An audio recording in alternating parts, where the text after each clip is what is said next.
And we're back in our second movie on UV mapping, and we're UV mapping our crow model.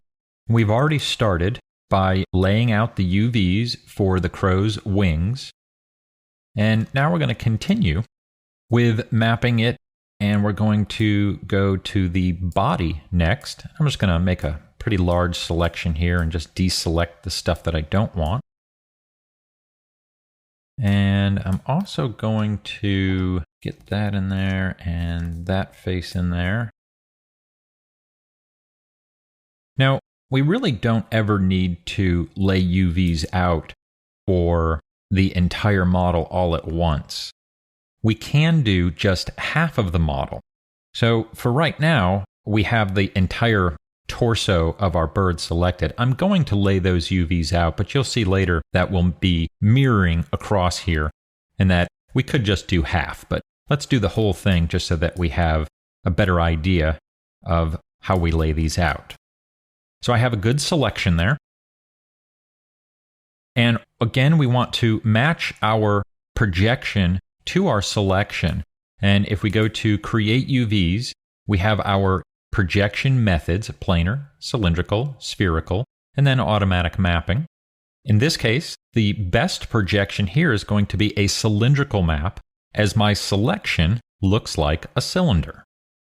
So I'm going to choose cylindrical mapping, and that will wrap the manipulator around my current selection. But it doesn't really fit my model very well. I want to rotate this up so that it does fit. And if we look inside the UV texture editor, we got kind of a big mess right here. That's not so good. So if we rotate our manipulator, you'll see this get shaped up as well. I'm going to leave both of these windows up here, and we'll click the red T on the cylindrical manipulator. And that's going to allow me then to use the universal manipulator to rotate that cylinder. And we'll just grab the X and rotate that out, and you can see down there in the UV texture editor how much that's shaping up. And I'm also looking here in my side view to where my cylindrical projection is now going with the direction of the body, and that's why my UVs now here lay out so much nicer. And again, to get to that rotation manipulator, we just click on this little T down at the corner of the manipulator itself. Now that's looking pretty good, but you can see here I've got one face that is offset from the other side. So I really want this face to go over here just to make it perfectly symmetrical. We can do that by going back to my cylindrical manipulator and rotate this, and we probably don't need to rotate it too much here, but just rotate it in the Y just a little bit, and we should be able to get that to pop over to the other side. There we go. And now I have a pretty good layout going for that. And we can check to see how those UVs are being laid out. I'm going to go back to our model. And they don't look too bad. They look like maybe they're getting pinched just a little bit there on the back side, and maybe a little bit of distortion right up in here. I'm going to right-click, go to UV, and select my UVs. And to attempt to get rid of this distortion, I'm going to use the Unfold tool. This is located under Polygons, Unfold. And let's open this up. And I just want to work on this particular piece. So to do so, I'm going to uncheck Pack.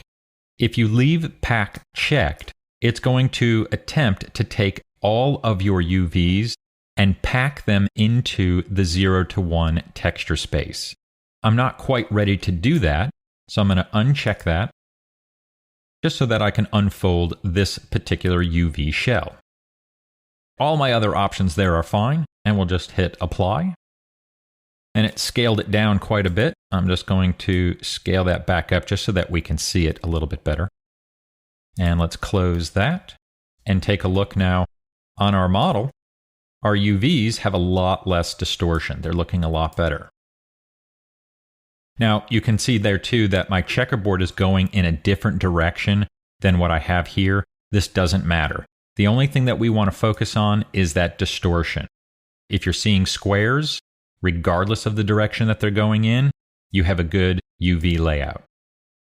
So that's working pretty well, but I really don't like that it flared out. So I'm going to break this piece up just so that it will fit better in the long run into my 0 to 1 texture space.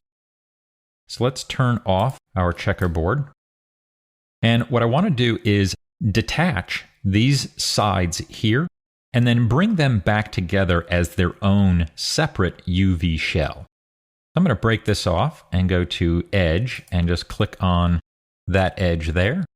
And I'll also click on this edge here, and we'll use our scissors to cut that. And if I go to Shell now, I can click on that piece there and then pull it off, telling me that yes, I indeed cut those.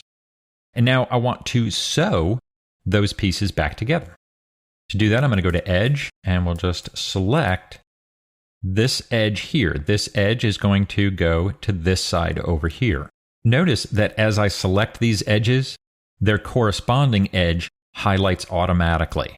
So we'll select this edge here, and then it gets selected on the other side. This is telling me that, hey, these pieces go together. Now I can move and sew these two together. Now we have an icon that will do that. That's this guy right here, Move and Sew, Selected Edges. We can also access that under our Polygons menu, all the way down there towards the bottom, Move and Sew UV Edges. Either one, same tool, will get the same results. I'm going to click the icon, and that moves and sews that together. And I'm going to select that shell. What we could do is choose to unfold this piece again. Let's turn on our checkerboard and go back. I still don't really see any distortion there, so actually I think that piece is fine. But I do notice just a little bit of distortion up in that face right there on my other piece. So let's come back here, and we're going to select this shell, and we'll run our unfold tool on it again. Also, it's worthy to note, let me zoom out here, that we do have this pattern that goes really large and then it just drops off here. That doesn't drop off on the model. It still continues to go, and that pattern will go to infinity. Even though it looks like it's stopping right here, it really isn't. And let's go to our unfold tool, polygons, unfold. We'll do apply. And I'll just scale that back up. And let's just take a look to see if that helped at all. Did a little bit. We still have just a touch of distortion there, but I can live with that. That's really not going to be too bad. It's not going to show up very much on our model at all. Okay, let's keep going forward. And I'm going to go to our crow here, and let's do the head now. I'm going to select, make our selection there of the head. And I want to be careful of any faces that come to a point or a tip right there. I'm going to leave those on because ultimately I'll split this open. But that will keep these faces together, and it will make it a little bit more difficult to unfold. And we're also changing direction here. The bird's beak is going in a perpendicular direction to the rest of that head. Okay, so that's not going to quite match our cylindrical map perfectly, but it's still going to really be the best option. An alternative, we could deselect the beak and just do it separately, but I'm going to go for it here, and we're going to put it all under one projection. And let's move this out. Let's turn the checkerboard pattern off for right now. And we'll rotate this and see if we can improve on it a bit. We really just have that one stray face right there. And we're getting that because it's a solid piece. We're wrapping all the way around there. It has to split somewhere. And it's just choosing that face to split on. So let's go to our UV texture editor here. And I'm going to select a single UV. And now inside my UV texture editor, I am allowed to move these UVs manually. All right, and we can just use our normal move tool to do so. So to make my life easier here, I'm going to cut this in half. I'm going to select all of the edges that are going down the center line there, and then just deselect the stuff around it. Just got that one edge there. There we go. I'll choose Cut. Go to Shell, and let's just pull that off just to separate these a bit. And now we can unfold them. I'll select this one first, and I'm going to use the Unfold icon, which is this guy right here, as opposed to going through the Polygons menu. And we'll choose to unfold that. And let's scale that back up, and that's looking a lot better. And we'll do the same over here. Unfold, and scale that up, and we're also going to have to sew some of these edges together, and let's see which ones are corresponding. So that edge and that edge are corresponding edges. We'll move and sew those. And I'm guessing those two as well. Then we'll move and sew. And then we'll just run another unfold. And we can scale that back up there. Now, if we wanted to, we could also piece these two together. And I can grab this edge. We have a corresponding edge there. That's really going to be about the best we're going to be able to do. We could try these two edges here, going there, and try matching those up. But I think we'll end up with some distortion there. So I'm just going to grab that outer edge and move and sew. And then from there, we could unfold again, just to make sure. But if we look at our UVs, they look pretty good. Our checkerboard pattern is being placed nicely. So we have the majority of our crow pretty much mapped out. The only things left here, we have the tail and we have the legs. The legs are just cylinders. They're pretty easy to do. We can just wrap those around there and then unfold. And same thing with that tail. But when we do the tail, we want to be careful not to include the back here, because we'll have to split that off. If that is included within our cylinder map, it's going to want to keep that cylinder together and it won't unfold all that well. And we could even do this as a planar projection, but I would grab all of that and do the back here as a separate piece. And we can just do a cylindrical map. Rotate this so that it fits nicely. Something like that.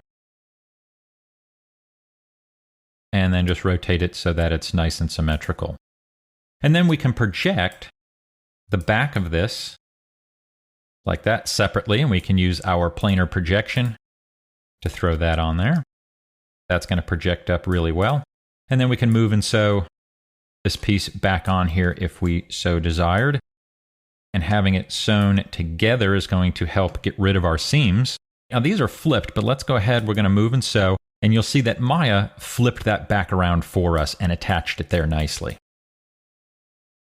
Okay, I'll let you finish out the rest. You can do the toes and the legs, again, just cylinders, maybe a planar projection or two in there as well, but mainly just for the ends. So that would be a planar. And then you could grab all of this here, the entire toe, as a cylindrical projection.